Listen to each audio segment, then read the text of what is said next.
and thanks for joining us. My name is Greg Stanford, and I'm going to be taking you through a short journey exploring the world of puppetry. Today we're going to spend some time looking at the different types of puppets that are available for you to use. These are puppets that you can purchase, puppets that you can build, puppets that you can recycle from other things. There's just a lot of opportunities out there. And so you can spend a little bit or a lot of money on puppets. And it really depends on what you want to do with them and how you're going to use them.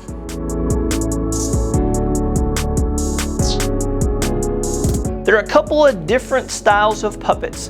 The first puppet that we're going to look at is probably the simplest, most basic puppet, but you can do some pretty dramatic things with them. We're going to look at some finger puppets. And so finger puppets come in a variety of styles. These are typically the ones that you're going to find in a toy store.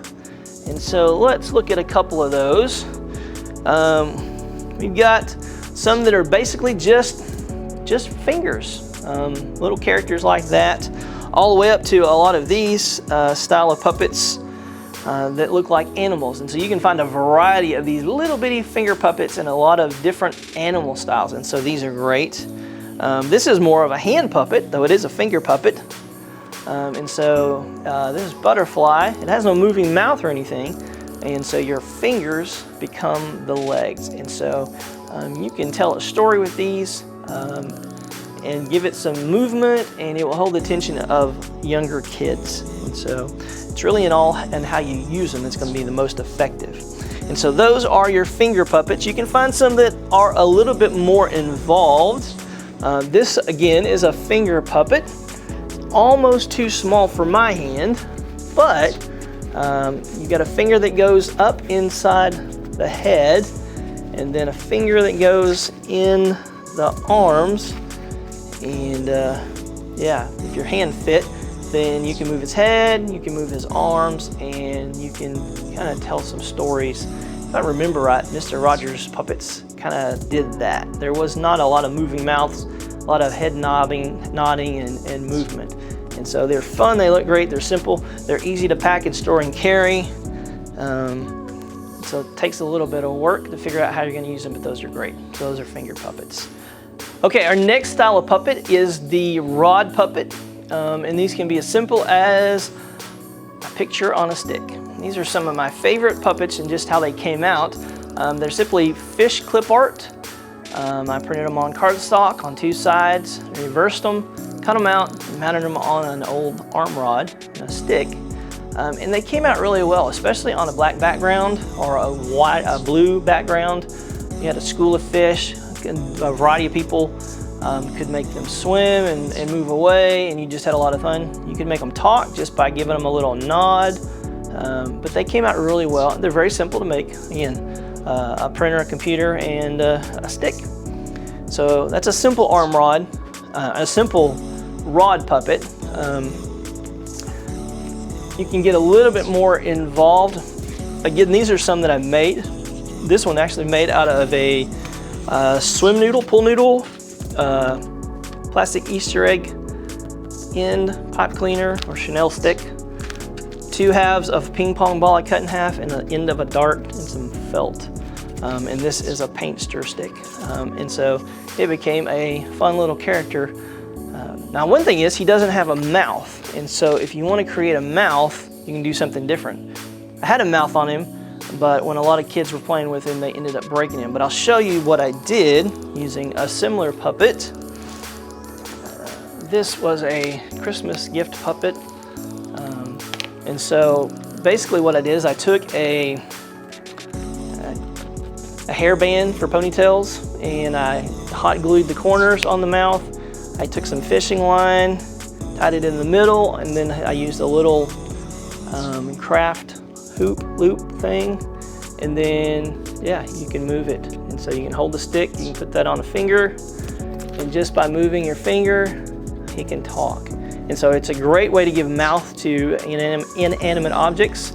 You can even do pictures and posters. You can put these on there and let them talk. And so it's a lot of fun. It looks great. You really can't even see the fishing line from a distance, and so kids really enjoyed it. And so you can give a mouth to a variety of objects simply using one of these ponytail bands or whatever they're called. I took a step up on my rod puppets. We did a Nemo series, and so I carved some fish that matched as best I could. It's a little rough, but it came out pretty well.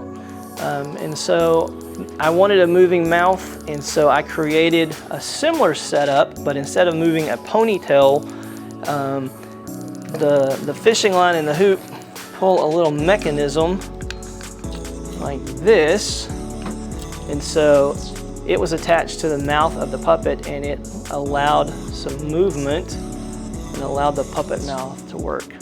Definitely needs some more work. There's some guys out there that have done it a lot better. I made this out of foam core and hot glue and some fishing line.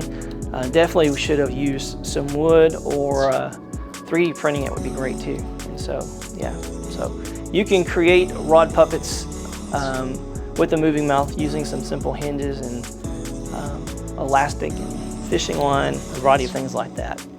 But again, basically a rod puppet is puppet on a stick. The next group of puppets are probably the ones we most associate puppetry with, and that's the moving mouth puppets. Most of us probably are familiar with the Muppets, and so these are sometimes called Muppet style puppets, but they're basically a hinged moving mouth puppet. And you can kind of start from the very bottom and move your way up into complexity and cost. These are some Melissa and Doug style puppets. They have a variety of those in characters. They're made really for the child-sized hands. They're light. They look great. They do have a really soft mouth, and so that just means it's probably some cardboard in there, and it's going to bend over time. It doesn't have a stiff mouth plate, and so and again, it's just a flat wedge in there that your hands are on. And so there's some material, and so it's easy to use, but it's definitely not a professional style puppet. And the other thing too is you're kind of locked into this character. The costume is sewed on him, the hat is sewed on him. The most you could do was probably cut it off of him, and then you're going to have somewhat of a generic character. But for the most part, you're locked into these characters, unless you want to do some operation on him. A step up from those puppets are some bigger style puppets, like this fireman. These are still relatively inexpensive puppets, but again, the costumes are pretty well sewed onto them. Again, you could remove them with a little bit of work because they do have a body underneath, but a lot of times when you buy a puppet of this degree, you're kind of locked into the character unless you want to do some operations on them. So yeah, they're great puppets. Again, it's got a little stiffer mouth plate, but it's still not a professional level mouth plate inside. It's got some foam on top that gives it a little more grip. So you still have a wedge, but there's a little bit of grip. This one is also a full-bodied puppet, and so we'll talk a little bit more about what that means and how that can be a plus or a minus in your puppetry. So yeah. Now what you can do with these full-bodied puppets is you can actually remove the legs. You just kind of do some cutting, and it makes them a little easier to use for the stage. So if you do get those, if you like the character, it's not a bad thing. So the rest of these puppets are, again, what we call a moving mouth puppet, and there's a variety of different companies represented and styles. This guy was actually purchased, but he really looks like a homemade puppet that you found. He's probably from, I'm going to say the late 80s, or maybe the mid 80s, maybe even the late 70s. But he works great. I mean, he's really easy to use. Now his nose is a plastic pear. He's got some googly eyes for eyes. His mouth is basically, it feels like just regular old cardboard with maybe some duct tape or some shelf liner paper on there, but he's very easy to use. I mean, his jaw drop is very easy. There's not a lot of flip going on, but he definitely looks homemade. And so you can definitely have a lot of fun with them, but you get a kind of a limited look. You can find a lot of other puppets out there from a variety of companies, like I said, and they come in different sizes. These are great for adults and for kids or youth. We have a lot of these. because they're not real heavy. The bigger your puppet gets, the heavier it is. And unless you're doing puppets every day or even weekly, your hand up in the air for 5 minutes, 10 minutes, moving around with some of these bigger puppets, your arm is gonna kill you. And so you're gonna start sinking down into that puppet's quicksand. But these are great. And so these are good style puppets. I like those. They work great with kids, but they also work great with adults. So we've got some bigger style puppets. Again, they look great. They're more cartoony look. They're a little bit heavier, but they're not bad at all. I really like the look of these. These guys are great. These are some of my original puppets. These puppets are probably 20 years old, and they still look great. They've held up. I believe they were puppet production puppets called Innovas back then. They've got printed paper eyes. You notice that there's not anything in the mouth. That was kind of a new thing. They started screen printing these mouths on there, or embroidering, you know, the tongues and those kind of things. That gives just a little bit more lifelike ability. But those are great puppets, but they are heavy. We never really use those with our kids anymore just because they're so heavy. Some other puppets like these guys, these fluorescent ones actually glow under black light, and so you have to have a special setting. You have to have a completely dark room and a dark stage and black lights set up, but they look fantastic because they just glow like crazy. And so those are a lot of fun. You can find those in a variety of shapes and styles. Let's see, this is one of my newest puppets. This is a Puppet, and these are pretty small. They're lightweight. They look great. They have a lot of character, and so you can do a lot of different things with those, and they're really well priced. I mean, you're probably not going to find, I think I probably paid almost as much for this as I did for this. So check these out. Puppets. So those are kind of the basic ones. You've got some really big ones. These guys are what we call human arm puppets. And that basically means that one hand does the mouth. Whew. Don't buy puppets with feathers. They just molt and go everywhere. That's what this guy's doing. But a human arm puppet, it's got a sleeve with an entryway in the back, and your hand simply goes through and comes out the sleeve of the shirt, and then you can hold things and move things. You can use your hand, or you can use, a lot of them will come with a glove that matches the skin of the puppet. And so that's a lot of fun. Excuse me. And so you can do this by yourself, or if you have somebody else with you, they can do the hands, or they can do one of the hands. I think it's easier if I have somebody that's just doing the hands. Sometimes it gets a little detached from the body because you've got one brain operating the head and the mouth and another one operating the arms, but with a little bit of practice you can do some pretty neat stuff. And so Professor here is a style of human arm puppet. Cody, the big bear back here, is a human arm puppet, and then Chester, that big dog back there, they're all human arm puppets. And so you can do a lot of things because you can grab things and move things and manipulate things. It just takes a little bit of practice. There's another puppet that I've got called a Monahand, and it actually is built with just one arm. Let me see if I can find him. All right, this is a Monahand, and so he's great because he's only got one hand built in. He also is a black light puppet, so he's going to glow. He's got a kind of a bubbled mouth plate in there. It's a little different, but good grip, good thing. Looks great. He's a lot of fun. With black light or without, he looks great. Okay. All right. And so that basically is the different styles of puppets. And then you can kind of decide on your performance, your skit, what you're going to do, what you need. Do you need people puppets? Do you need animal puppets? Do you want some monster puppets that do things? What are you going to do, and what will you use most?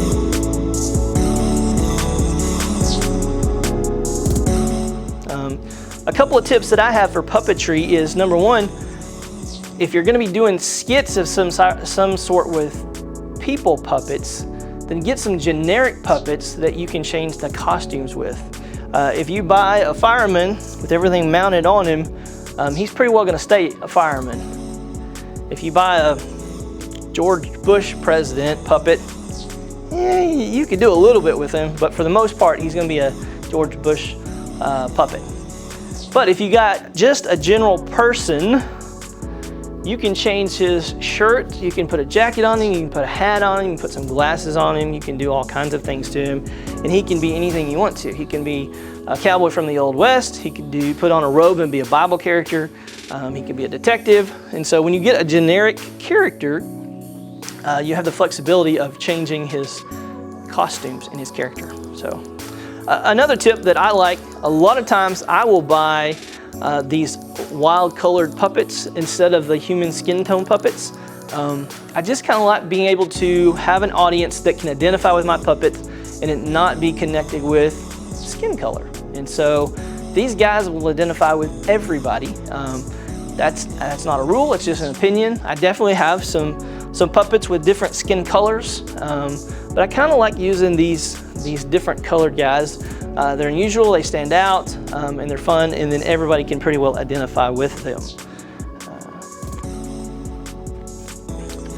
You can buy aged puppets. We've got Miss Moody back here that's a little old lady. We've got some kids, and then everything in between.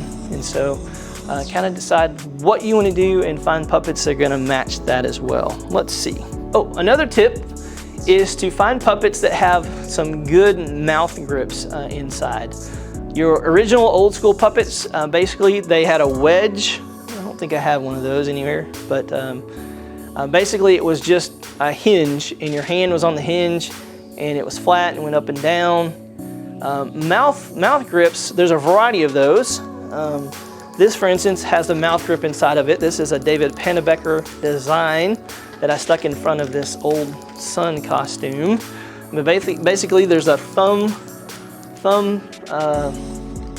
spot down here, and then there's a spot for your hands up here, and you've got a custom, well-fitting grip. I mean, this puppet's not going anywhere. I can do all kinds of things with him. So that's great.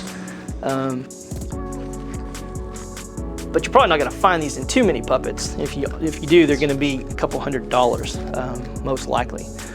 Some of the puppets that come out now, a lot of them, they have a half sphere, a half ball up inside their mouth. Let's see. These guys look great, and they're easy to hold. That little half a rubber ball that's in there kind of gives you a more natural grip. You know, this is not quite natural, and your hand cramps and it slips off.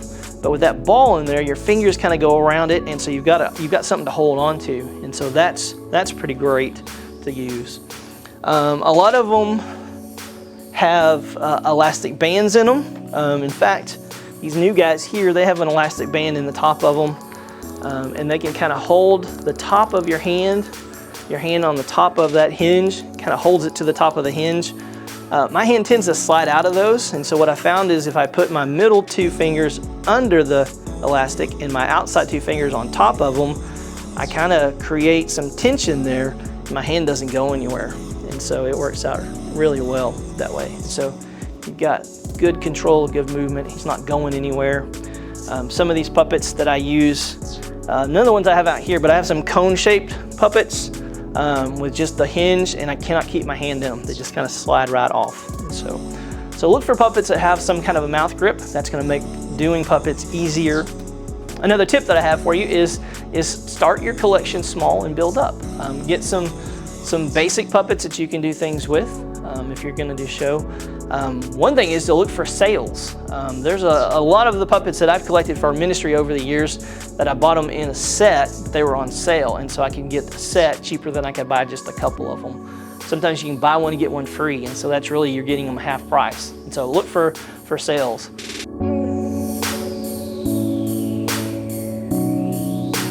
There's a couple of different places that I buy puppets. You can get online and you can look through and you can find stuff online.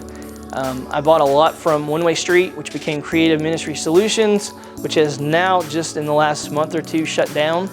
I bought a lot of stuff in Puppet Productions. It closed down but it was reopened, I believe by employees, don't hold me to that, but it was reopened. It's now called Puppets Inc. It's not the same company, but they have the same puppet patterns. So you can buy some of those same puppets that you got from Puppet Productions through Puppets Inc. But they've also got some new puppets that are great. Several of these puppets I got from them, and they're fantastic.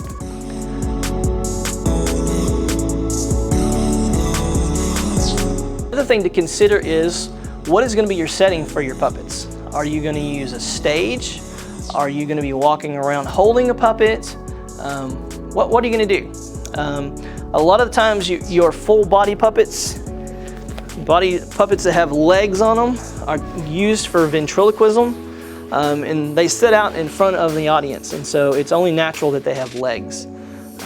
And so if you were to use these on a typical puppet stage where the puppets are over your head, sometimes these legs get in the way, and so these are a little harder to use. Also, the entry is through the back instead of up underneath. You can make it work. You can go up underneath the shirt, but a lot of times they're in the back of the head, and so those are a little difficult to do on a stage because your arm becomes visible. The same with hand puppets, these finger puppets. You can use a black glove that can kind of make your arm disappear when you're using finger puppets, but they are difficult to use in a typical puppet stage setting. So if you're going to use a puppet stage, you want to get a puppet that has entry at the bottom, that your hand is going to go up and be hidden while you do that performance. Now there are some puppets that I use that don't use a stage, and they're not ventriloquist puppets, and those are my Amaze Healing Wings puppets, and I just love these. I have several of those. I have Goody Bear and Scruffy and a variety of those. And these puppets, actually, they reside inside their bag right here, and then I'll take these out. I'll pull the puppet out by simply putting my hand in the bag. I'm loading the puppet, and when I come out, he is already on my arm, on my hand, and I simply hold him. And it amazes me how many people eventually quit paying attention to me or the fact that he's a puppet, and they just engage with the puppet. And I don't talk with these puppets. I'm not a ventriloquist. I don't typically give them a voice. The way I was taught to do these puppets was by letting them whisper in your ear, and it's amazing how many people gear into the character of this puppet. They forget that he's a puppet and they just engage with him. And so it's learning how to move them and maneuver them and making them realistic. And I've even had kids tell me that they swear they could hear him talking. And so you can have a lot of fun with them. This guy, you don't have to use a stage. Now, I will tell you this, if you ever take him off in front of them, it ruins the whole thing. Here they don't realize it's a puppet or they don't connect it, but if you take him off, you're gonna blow the whole thing. I've done that one time in all these years. And so the way you take him off is you put him back in the bag, and then you pull your arm out and he's in the bag. It's just the way it works.